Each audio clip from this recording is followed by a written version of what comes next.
When you look at that game last night, what do you need to show up, change? There's a lot. There were a couple breakdowns. Anytime you give up 4 against period, but when you got a 4-0 lead, you just got to manage the game better. Those some of the things we talked about this morning. Just understanding areas of the ice that at certain times you got to control. Otherwise, you're going to give the other group momentum, and you can't let good players feel good about themselves. That's what it came down to. It's one of the few benefits of playing back-to-back that you can put that one behind you a little quicker than maybe normal. Yeah, absolutely. It forces you to. And it's just kind of the professional thing to do. It's a big game tonight for us. Playing a dangerous group. Every team's good in this league. So you got to turn the page and get rolling. Minimizing D-zone play, I guess you can assume you're going to see plenty of attention from their forecheck here tonight.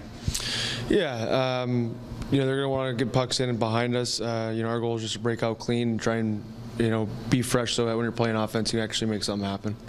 I remember Mike was saying that you got 4 points, could be 3-0. He's greedy. You guys are greedy. What's the atmosphere? What's the mindset in the team? Because it's been a good start, but obviously you see a couple third period leads go away. Yeah, absolutely. You want to kind of close the opportunities you get in this league. You want to make sure that the nights are good. You finish it all the way through. You kind of stomp on the other team's will, so to speak. It's hard to get the full 2 points in this league, and any time. You just don't want to let it slip away, and I think we feel that way as a team, as maybe a couple times it has, and we want to kind of reverse that trend. You talk about not letting good players feel good about themselves. I mean, what's involved in that? You want to be all over them, up the ice. You don't want them to kind of look up at the play and maybe see an opportunity to jump. You want to, get in their way right then and keep them from skating. You don't want to get them many, looks at the net where they feel confident in the way they're shooting or the way they're handling the puck, and you just kind of want to make it a tough night for them, annoy them, do those sorts of things. There's a sentiment that this is like something a young team has to go through. You guys are a young group. Do you buy that these are growing pains that you guys are going to have to deal with throughout the season, leads in the third period, maybe learning these things?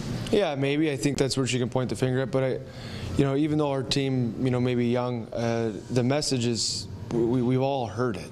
So it's just a matter of executing it. It's not like we were told anything today that we haven't known prior to, our meeting. So is it inexperienced? Maybe you could argue that, but at the same time, we'd like to think we got a lot of, mature young guys, maybe young guys who are older than, they seem. And it's our job to win the hockey game. Everyone's got experience winning and losing games. You usually know what leads to which, and it's our job to be consistent with the winning effort. A couple of years in the American Hockey League, 3 games in 4 nights, piece of cake. Yeah, absolutely. It's a treat. You look forward to 3 games in 4 nights. I realize you have a game tonight, but going back to the Chicago area, how special would that be on the weekend for you? Yeah, it's going to be awesome. Talk to my family and stuff about making dinner plans and stuff. They're funny though. They want me to be with the group. Yeah. I'm trying to find out how to spend my day, and they're like, no, spend time with the team and do that whole thing. So it'll be fun to be back and recognize where you're at. Now, where exactly in the Chicago area are you from? And about 30 minutes south. I'm in Orland Park, so I'm in the suburb. And then I spent some time this summer down in River North working out and stuff like that. So. And you played your minor hockey there? Yeah. As well? Yeah. How many people do you think will be there Saturday? It'll be a lot. I'm just looking forward to it. I haven't been back to Chicago since my first NHL game. So in that night, I'd probably guess there's probably like 40 or 50 people I recognize on the glass and warm-up. So I don't know if it'll be that high this time, but it's going to be quite a few. And finally, what's it like to be on the ice when that anthem is going? I'm sure you watched it as a kid. Yeah, it's special, and there's not a lot of people. My family doesn't know around that building. My mom's side of the family is, kind of sells beer, T-shirts, all those kind of things for 20, 30.